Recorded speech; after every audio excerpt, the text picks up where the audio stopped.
Olá, pessoal. Sejam bem-vindos à nossa aula de Filosofia 3, Filosofia Contemporânea, terceiro ano do curso técnico em Química. Sejam muito bem-vindos. Hoje, dia 29/7 de 2021. Vamos continuar a falar do nosso filósofo alemão aqui favorito, né, Friedrich Nietzsche. Na última aula, nós falamos sobre o destino de negação do Nietzsche e, óbvio, o problema de Sócrates, né? Falamos que ele se considerava um negador, né? Que ele tinha como função romper com certos legados da filosofia clássica. Apresentamos a compreensão de dois espíritos trazidos da tragédia grega, o Dionisíaco e o Apolíneo. Compreendemos o seu problema com Sócrates, a questão da racionalidade e a prevalência do Apolíneo sobre o Dionisíaco, né, e a junção do pensamento socrático, da defesa do racional por intermédio dos princípios religiosos.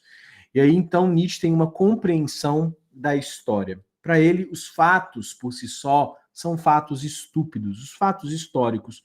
Por que eles são estúpidos? Porque eles predizem de um intérprete, tá? Então, o fato é sempre estúpido em todos os tempos e sempre se assemelhou mais a um bezerro que a um deus, né? Fazendo referência que é o bezerro de ouro, né? A um ídolo, porque as pessoas tendem a acreditar que, porque a gente conheceu, né, viveu alguma coisa na história, que a gente sabe o que é certo e errado para não viver aquilo no futuro. Então, a história causa a falsa impressão de que porque nós sabemos os efeitos dos erros, que nós não mais cometeremos os erros. Se fosse assim, né, gente, a gente só errava uma vez, né? E não é isso que acontece, né? Depois da Primeira Grande Guerra Mundial, houve a Segunda Guerra Mundial. E provavelmente, né, com a quantidade de conflitos que nós temos no mundo hoje, logo nós possamos falar numa terceira guerra mundial. Professor, esse pensamento é um pensamento pessimista? Não, não é um pensamento pessimista, é apenas um pensamento de que nós vivemos em estado de guerra desde as antiguidades dentro da história. E não foi o fato de que, porque nós conhecemos a história, ou sabemos as intempéries, os problemas das guerras, que nós nos corrigimos e paramos de cometer guerras, né? Então, a gente vangloria não, a gente se coloca de fato de joelhos como um sinal de respeito diante da história. E Nietzsche vem justamente colocar que isso é uma estupidez, que a gente não consegue, de fato, dar conta, né, da história, porque ela sempre vai ser uma história contada. Uma história contada a partir de um intérprete. História contada, a gente geralmente fala que é contada por intermédio da ótica dos vencedores. Então, a estupidez dos fatos advém da história necessitar de uma interpretação. Para além disso, a história tira do homem a confiança em si mesmo, uma vez que a história acontece queiramos ou não. É uma compreensão do Nietzsche a partir da ideia de devir. Para as psicologias e filosofias, né, pós-modernas, que vão se apropriar, de certa forma, de alguns conceitos de Nietzsche, não existiria tempo presente, mas apenas o passado, né, e o futuro se tornando imediatamente passado. Então não há um princípio de identidade muito correto, né? Então a história, para o Nietzsche, tiraria essa confiança que a gente tem de nós mesmos, de tentarmos avançar, né, de tentarmos modificar ou de copiarmos coisas que nós fizemos no passado e que não deram certo e que poderiam, por exemplo, dar certo, né? Então o homem passa a ser dominado por aqueles que exercem o poder de interpretar. Quem são os intérpretes da história? Geralmente as classes dominantes.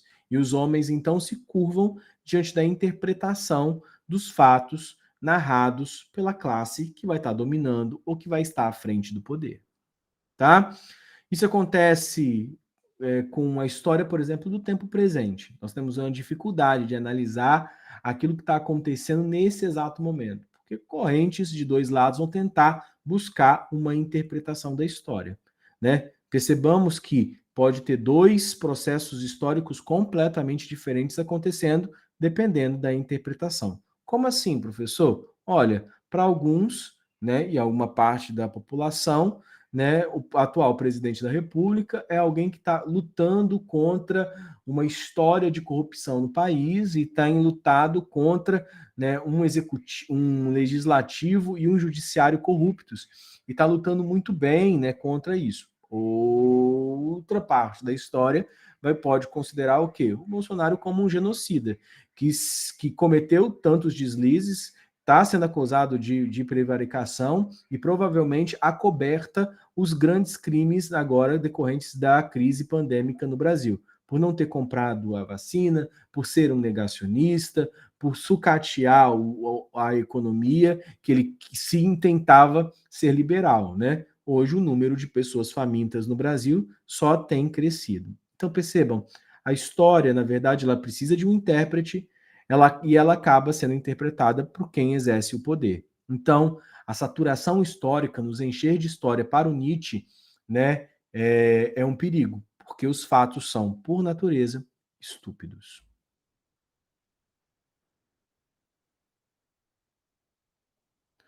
Se todo sucesso contém em si uma necessidade racional, se todo acontecimento é a vitória do lógico ou da ideia, então que nos ajoelhemos logo e percorramos ajoelhados a escada dos sucessos. Nietzsche está fazendo, obviamente, uma crítica ao idealismo alemão, à perspectiva, né, hegeliana de progresso, tá? A ideia de que a gente, com o tempo, está melhorando, né? Melhorando, e Nietzsche fala assim, peraí, esse sucesso, né, não está acontecendo, né? Então não é sempre a vitória do lógico, a vitória da ideia. No final da dialética não sempre tem uma ideia de progresso, né? Muitas vezes a gente pode ter o insucesso como resultado, ou o retrocesso como resultado. Então ele coloca que não tem a necessidade racional presa na realidade. E aí a Vivian faz uma pergunta, né? Por que o pessoal tem tanta raiva de niilista? Então, Vivian, a gente vai chegar no espírito niilista de Nietzsche, né? Mas tem um medo do niilismo. O niilismo é recheado por um medo. Na verdade, a gente tem alguns medos, né? O medo do determinismo, que é um medo muito presente no contemporâneo, o medo da imperfectabilidade, ou seja, de tirar a perfeição do projeto humano. Então, vão criando teorias, inclusive, para colocar o humano mais do que é, né? E o medo do niilismo é um desses medos no contemporâneo. Gente, para quem não sabe o que é niilismo, né, Vivian colocou aqui perfeitamente, nihil significa nada. Alguns autores são niilistas. O Nietzsche é um deles e é um dos grandes nomes do niilismo. Outros autores poetas vão pegar o niilismo e colocar ele nas suas obras de literatura. Recomendo aqui a leitura de Goethe, ou a leitura, né, para quem gosta de uma leitura niilista, de Dostoiévski, né, que são grandes autores de poesia, no caso de literatura niilista. Mas vamos lá. O niilismo significa nada. É o medo da ausência. No caso, aí, quando você tem raiva do niilista ou medo do niilismo, é do sentimento de ausência. Porque para o niilista não existe, por exemplo, Deus, não existe consolo. Inclusive, uma das frases mais famosas de Nietzsche, a gente vai ver daqui a pouquinho, é de que Deus morreu. Aquela perspectiva do Deus que salva, do Deus que consola, né? Nietzsche tem uma outra perspectiva teológica. E as pessoas querem ter esperança de que amanhã, depois que elas morrerem, ela vai ter um lugar para existir. E o Nietzsche coloca que essa esperança no sobrenatural tira de nós a esperança do natural. Então, Vivian, geralmente quem traz a raiva contra o niilismo é a mesma raiva de associar o niilismo ao ateísmo, por exemplo. Né? A raiva de que o religioso sente ao ter a sua lógica contradita, né? Até porque grande parte dos conflitos que a gente tem no mundo contemporâneo se dão por intermédio de perspectivas religiosas ou perspectivas de dar sentido ao mundo diferentes. É o cara que só está vivendo. É, Gabriel. Mas aí ele encontra sentido nessa compreensão do nada. É isso que a gente vai ver. O cara está vivendo a vida dele, tendo esperança no natural, naquilo que ele pode viver. Ele só não quer ter esperança de que vai ter um depois, né? De que, tipo, por que eu vou viver a minha vida agora toda esperando, deixando de fazer coisas ou fazendo coisas só porque eu vou para o céu? E se esse céu não existir? Não é só uma promessa da fé? Mas agora, será que eu deveria gastar a minha vida toda construindo-me ou me construindo, me inventando a partir de uma perspectiva de um depois? E se não existir depois? Percebe? Esse é um pensamento niilista, tá? Mas então, Nietzsche não quer pensar que nosso mundo pode ser construído por uma lógica natural, uma lógica idealista, hegeliana, né, de que a gente vai ter sempre progresso. Né? Existe, segundo Nietzsche, 3 atitudes diante da história. Ou você pode usar a história como uma história monumental, ou seja, criando dela modelos e mestres para serem seguidos. Ah, eu quero ser como fulano, acho que eu quero ser um cientista como fulano, eu quero ser, então vou construindo monumentos para ser seguidos, mestres, né? Ou a gente pode fazer uma história antiquária, que é como se fosse um grande museu, vê na história a única fundamentação do presente, conservando valores ditos estáveis. E aí eu faço uma brincadeira, coloco uma frase que é muito comum, né? Faço isso porque é o correto desde os tempos da minha avó. Ou quando os pais, na verdade, falam isso, né? Pai, por que eu tenho que viver assim? Por que eu tenho que fazer isso? Ah, porque sempre existiu, porque sempre foi assim, porque é o correto, e não tem uma explicação lógica para aquilo. Mas sempre foi assim, passa a ser a ideia de justificativa. E, obviamente, você pode se manifestar como um Nietzsche, né, diante da história, com uma posição crítica, né, que é ser o juiz, né, de olhar a história e abater e condenar aquilo que impede que os seus valores tornem seus próprios valores. Ou seja, é uma resposta ali à vovó, ou aos seus pais. Né? É injusto você ser condenado a viver os valores construídos por sua avó. Haja vista que você vive outro mundo e outra realidade existencial, outros tempos, e Nietzsche colocava isso de maneira muito forte, né?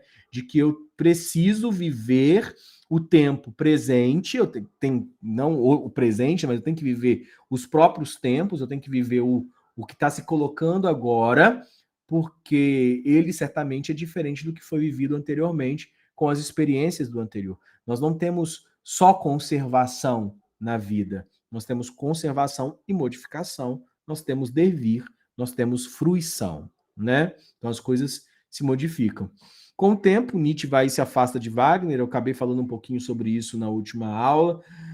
Né, Nietzsche acaba acusando Schopenhauer de um pessimismo, dos falidos e dos vencidos, que não era para Schopenhauer ter abaixado a cabeça, né? Ele faz uma crítica, né? Coloca que o pessimismo schopenhaueriano é um começo, mas não pode ser o final da história, que o verdadeiro pessimismo deve ser de quem aceita a vida, embora reconhecendo o trágico existente nela.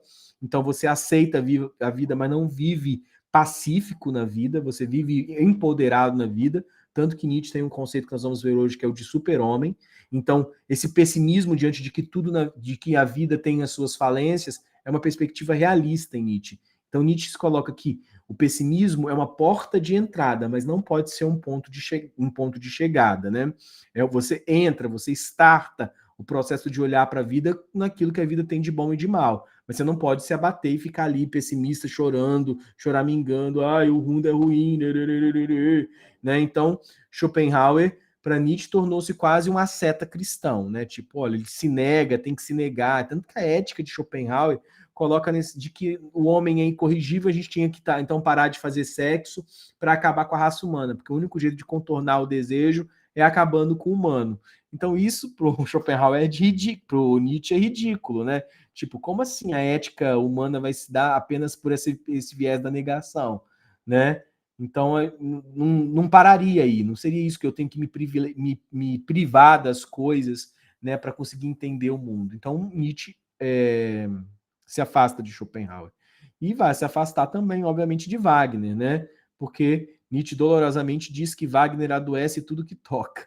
Ele amava as obras de Wagner trágicas, mas Wagner era um poeta, né? E aos poucos ele vai se construir, né, áreas e escrever, né, música, né, sobre a moral cristã, ou seja, missas, né, e aí Nietzsche abomina essa perspectiva em Wagner, né?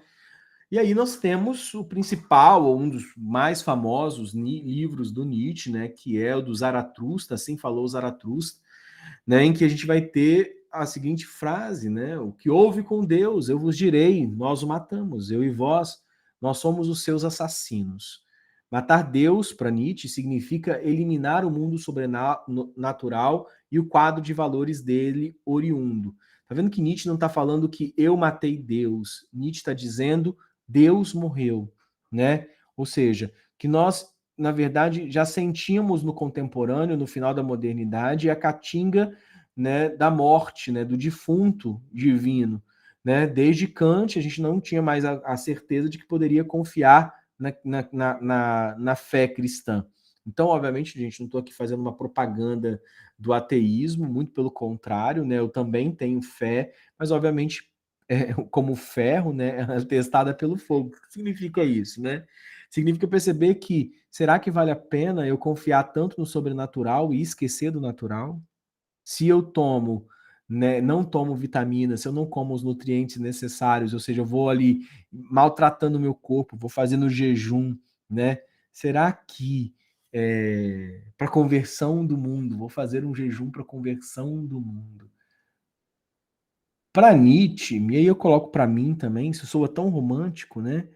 Quer dizer, por que eu vou fazer mal para o meu corpo? Eu vou correr risco, então, de ficar doente para salvar o mundo?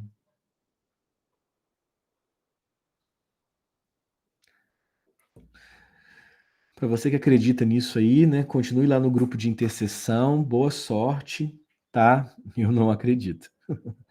Acredito muito na ideia nietzschiana de que a gente tem que viver aquilo que é natural, cuidar de si, né? Cuidar do mundo e com ações, né? Se tiver um sobrenatural depois, ele é consequência de um mundo natural. E viver o mundo natural não faz de nós pessoas sobrenaturais.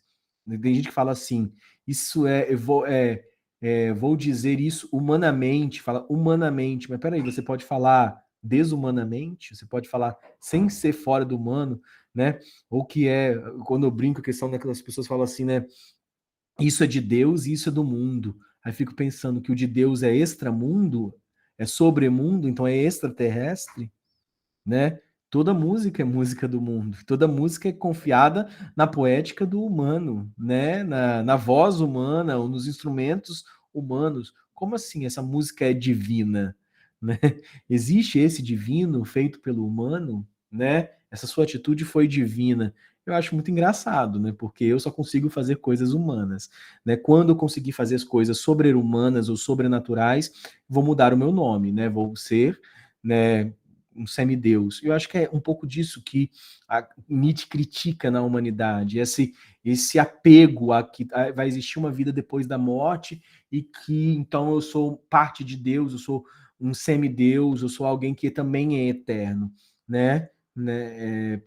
Isso dá-se até inclusive pela a nossa criação mitológica dos vampiros, né? Tipo assim, a gente não quer lidar com a morte, a gente não se dá bem com isso de pensar que nós somos igual todos os outros animais e que nós vamos morrer. Então nós construímos uma ideia de uma mítica, de uma mística, né, de uma mitologia de que nós temos algo que seja sobrenatural. Eu fico meio apreensivo com essa perspectiva, né?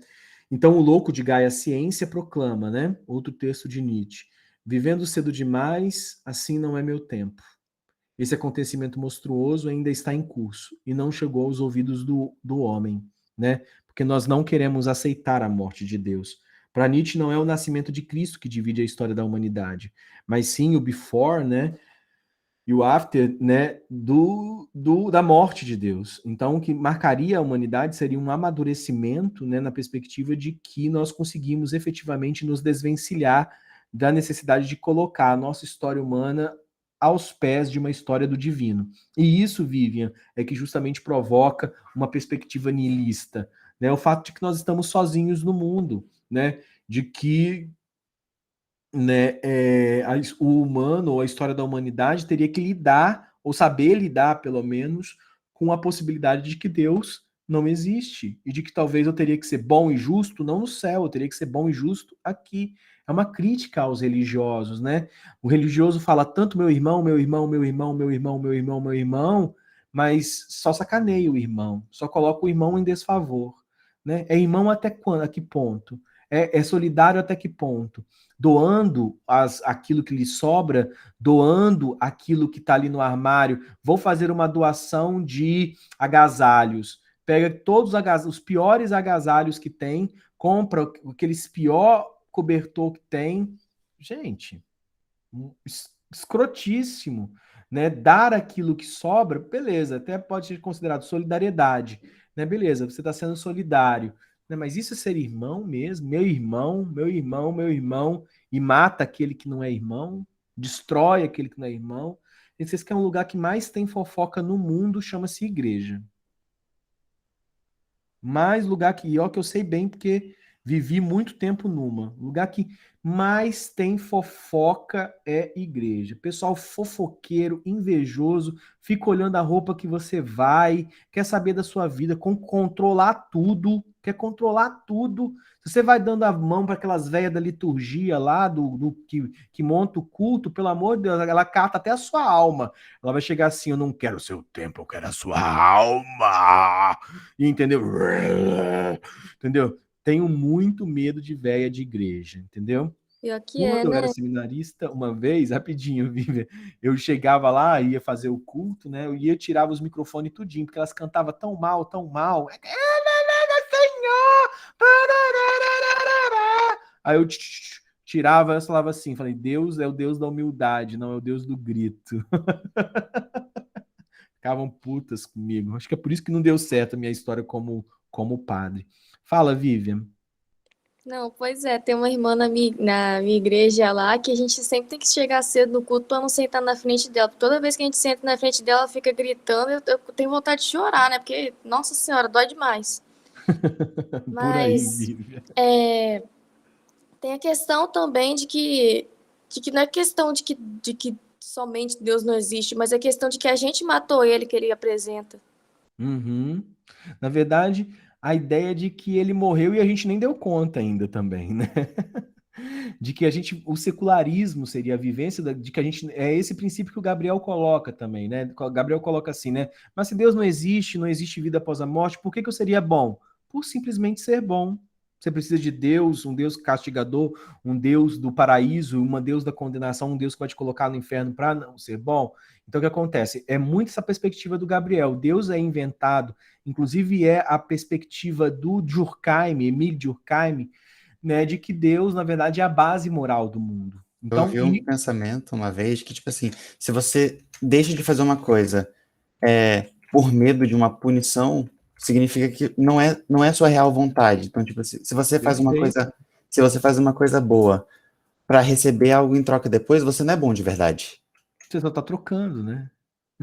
Então não se estabelece virtude. É justamente o que Durkheim e Gabriel colocam, Rafa, que é a perspectiva de que, né, a base moral tem que ser uma base divina. Ué, por que que eu não posso ser bom? Simplesmente por acreditar na humanidade, porque foi feito um acordo jurídico, porque nós vivemos em comunidade. Será que então a bondade ela só é fruto de uma troca divina? E muita gente coloca ali o joelhinho no chão ali, sempre fazendo uma barganha com Deus, né? Sempre fazendo um trade mesmo, sempre fazendo um comércio com Deus. Não, eu vou te dar isso, Deus, e você me dá isso em troca. Né? Eu vou te aqui, e Deus é um cara que gosta de cacareco, né? Porque a pessoa acha que acendendo uma vela, né, e ficando ali rezando 20 minutinhos, orando, enfim, que Deus vai dar as coisas, né? Porra, antigamente, na antiguidade oriental, a coisa era um pouco mais complexa, né? O pessoal arrancava uma perna, né?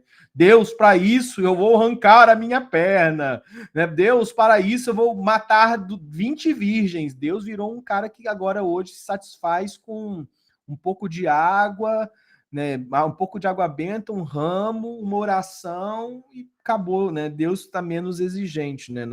No contemporâneo, né? Então, assim, é muito complicado, né? Deus é justamente, Vinícius, uma ideia de que Deus é um garçom, que tem que trazer as coisas para nós, né? Antigamente era sacrifícios, bezerro, né? Os hebreus era aquela coisa, né?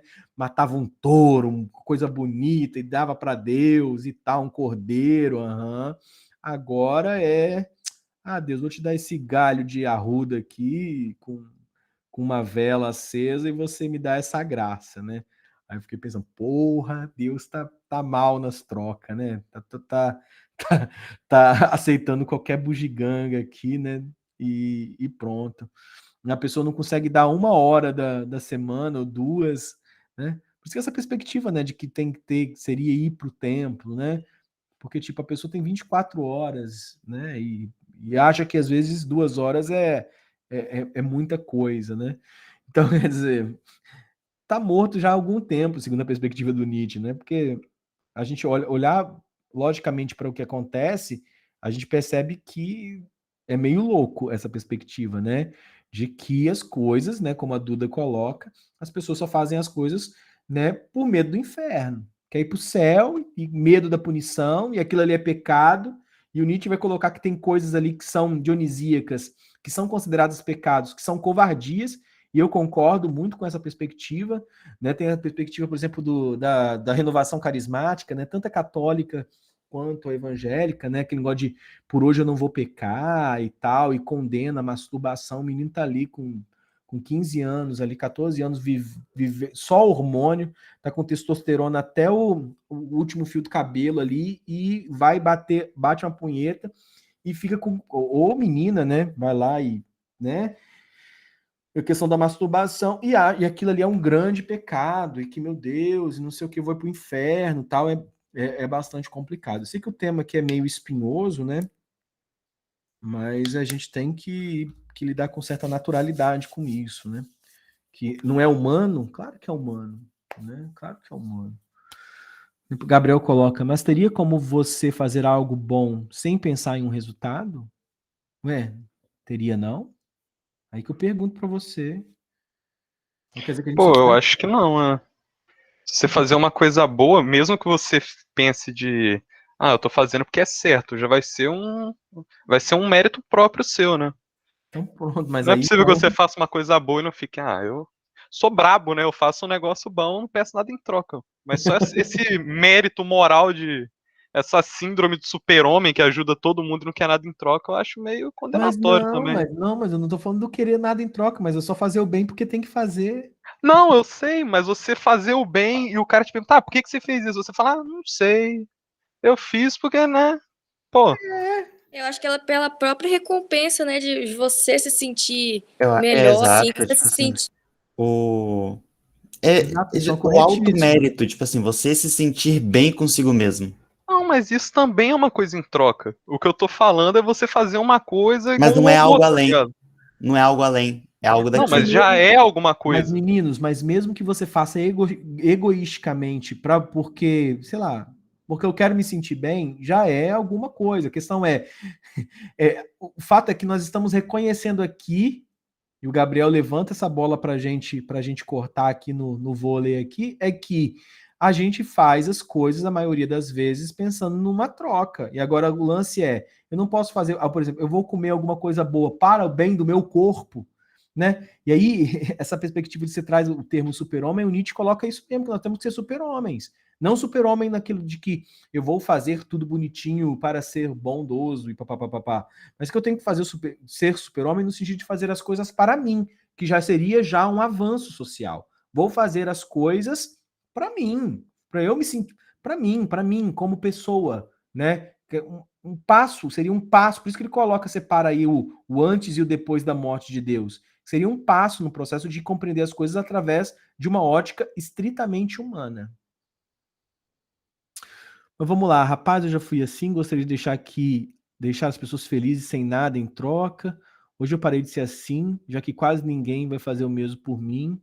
Então, Vivian, isso que você está fazendo é a passagem que Nietzsche fala, né, que foi o tema, inclusive, da aula passada, que é a passagem da moral dos escravos para a moral dos aristocratas, né, de que você tem que ser fiel primeiro ao seu processo de felicidade. E aqui, na medida do possível que você está feliz, você pode até ajudar as outras pessoas nesse processo. Mas não que você tem que se sacrificar e que você tem que ser infeliz para as outras pessoas serem felizes. Não é um altruísmo escravo.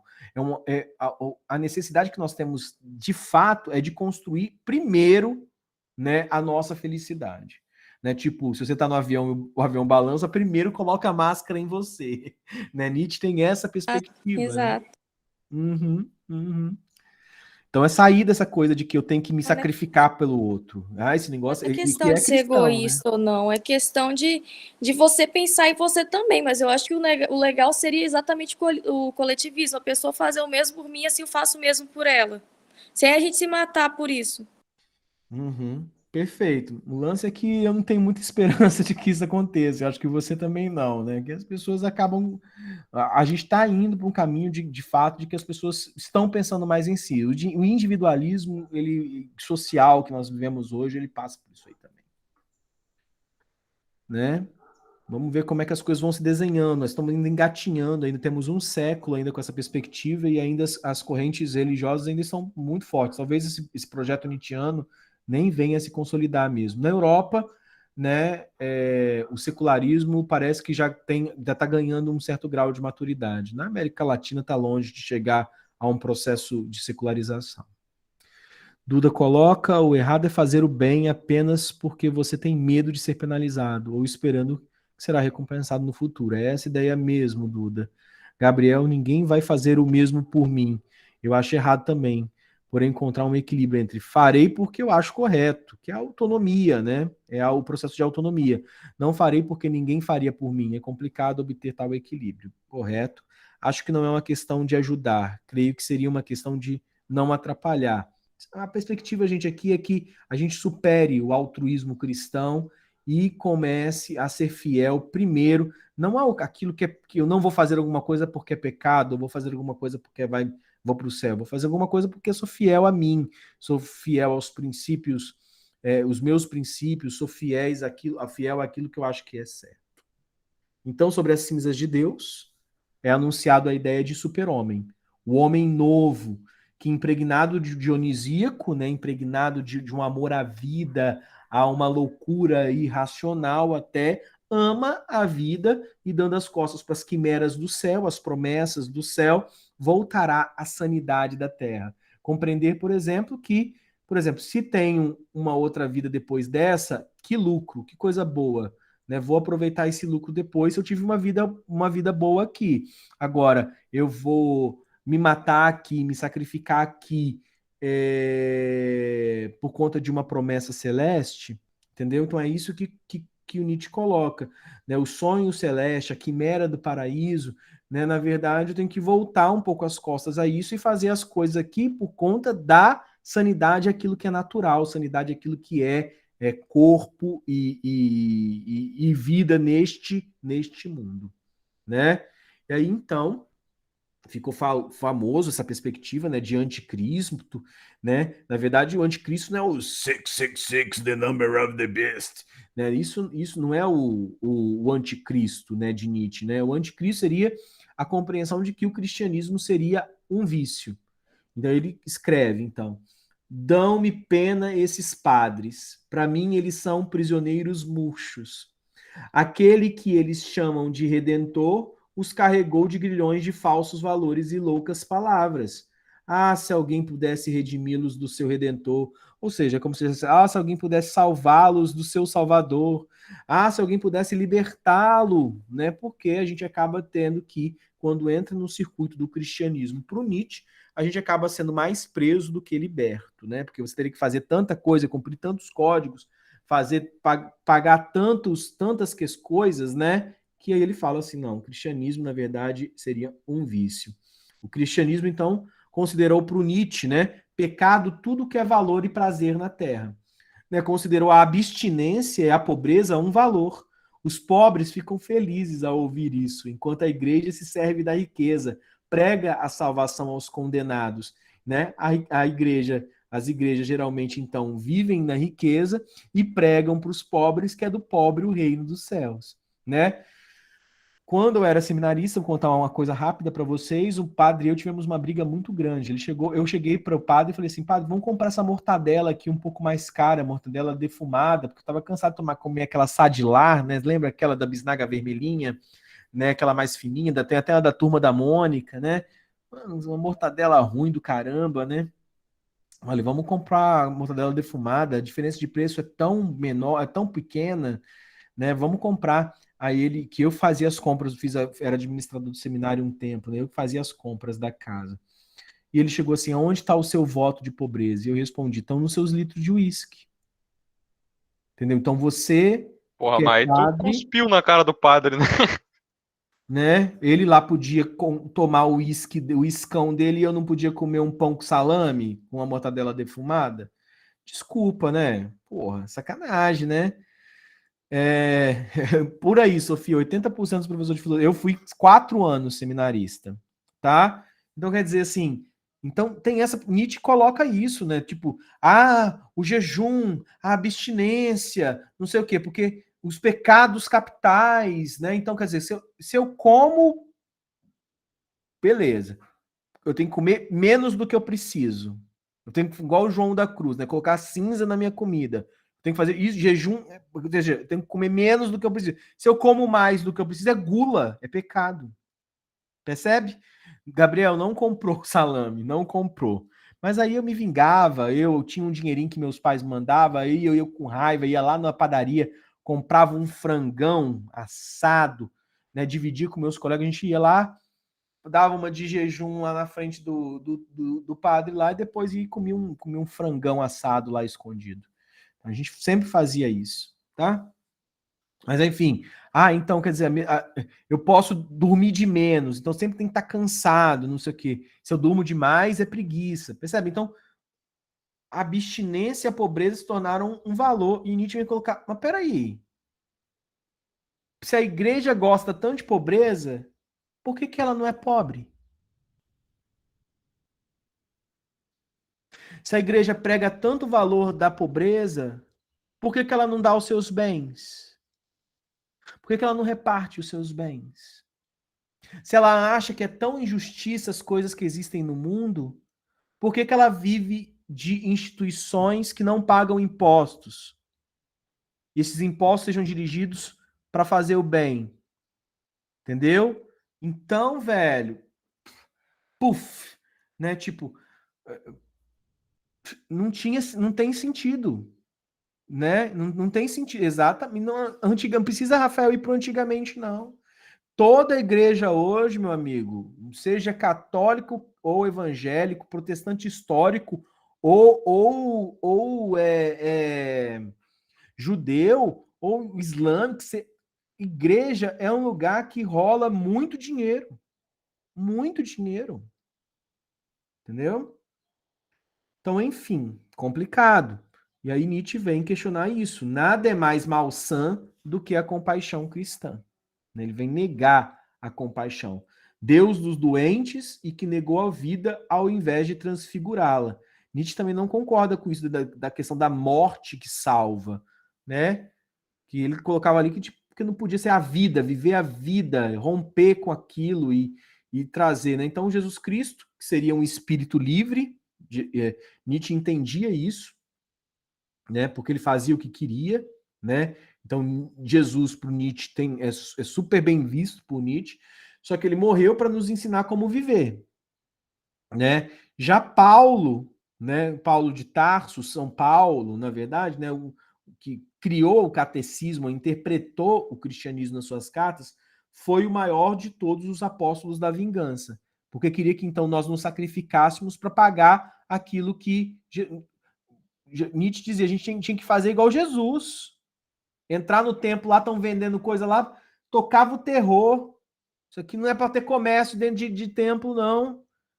Né? Chegava lá para os fariseus, para os donos do poder lá e falava assim: porra, é o sábado que é feito para o homem, não é o homem que é feito para o sábado, não. Então Jesus tinha sacadas. Não importava se o cara era imperador, né? Se era Pôncio. Chegou para Pilatos e chegou e falou assim: pá, meu reino é desse mundo, não. Você tá querendo o quê? Que eu venha aqui, começo aqui me libertar, faça um poderzinho aqui só para te satisfazer? Eu não sou circo, entendeu? Então, quer dizer, então Jesus tinha umas sacadas muito de valorização do viver bem, né? Do viver sem regras, né? Não tinha muita regra, tinha só que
Aí, Faço pô, falei que ideia ele ia que voltar. você.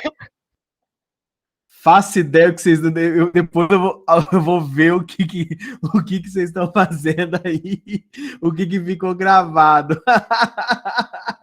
Tá vendo? O assunto é tão espinhoso que caiu a energia aqui em casa. Tá Tá sem vendo? energia. É Deus mandando sinal. Tava gravando, eu vou ver depois aí. Começou a piscar a luz no. Deu tempo de piscar a luz ou parou antes? Parou antes. Antes. Não, começou a piscar aqui a luz aqui em casa. Tá sem luz aqui. Tá sem luz. Eu tô usando a energia aqui do Vamos encerrar computador esse mesmo. assunto, vamos? Vamos lá, gente. Eu não sei nem o que vai ficar gravado. Espera aí. Não sei o que vai ficar gravado, né? Mas enfim, nós tínhamos avançado bem, né? Deixa eu ver o que está faltando aqui. Tem um bocado ainda de questões aqui para serem trabalhadas, né? Eu vou só falar o seguinte aqui e vou fazer uma aula assíncrona dessa parte que tá faltando. Mas deixa eu lá. Eu gasto geralmente umas 3 aulas com o Nietzsche mesmo, tá, gente? Então não se preocupem. Mas aí eu não sei nem o que foi gravado, o que entrou, o que não entrou. Mas deixa eu só partilhar aqui com vocês aqui dentro mesmo. Só para terminar a aula de hoje.